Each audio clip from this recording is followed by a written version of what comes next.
Welcome to the RevGEN Podcast. This week, we'll be talking about your rate shop Compset and whether it's time to make a change to yours. We'll start with a few talking points, and then, as usual, we'll give you 4 quick tips to pick the best possible rate shop Compset. So just to start, let's clarify that we are talking about your rate shop Compset. There are actually several different kinds of Compsets, including your Star Report Compset, your RMS Compset, or you may even do a yearly SWOT analysis. The importance of a good rate shop Compset, though, is that it is probably the one that you are looking at most frequently. Yeah, Daniel, like you said, rate shop Compsets are particularly important because of the frequency that you are looking at these hotels. You and your revenue team are looking at them pretty much daily, so there's no room to leave any misfits or one-offs in your Compset. You should be reviewing and recalibrating your rate shop Compset quarterly to make sure that it stays as relevant and up-to-date as possible. So with that said, let's get into those 4 tips that we talked about when it comes to setting up your rate shop Compset. Tip number 1 is don't just focus on proximity.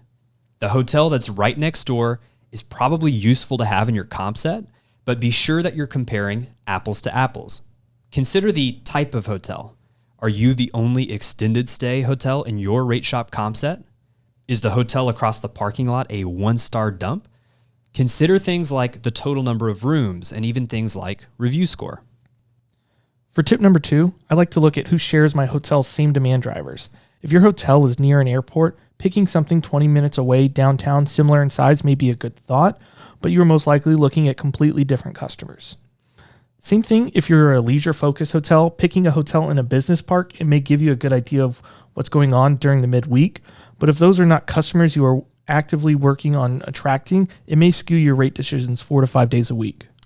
Excellent tip, Josh. And tip number 3 is if you're part of a major brand, add at least some hotels that are within your brand to make sure that your pricing is logical.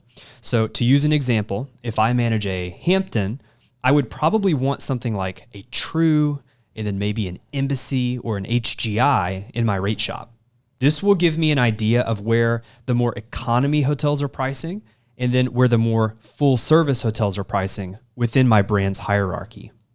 We don't have to always price in between 2 hotels, but if we are always, say, $30 under the True, it may signal that there are larger problems going on with our rate strategy. Yeah, those are great thoughts there, Daniel. In tip 4, I would say request a reverse star. Know who's looking at you. There may be hotels coming after your business that you didn't know. Did you lose a group or an L&R to a lower rate that you couldn't match? It may help narrow down where your guests are going and then who should you be looking at as well. Excellent. So those are our 4 tips, and that's going to be all for this week's episode of the RevGEN Podcast. But be sure to check out our blog and our website for more revenue management topics. Thanks for listening.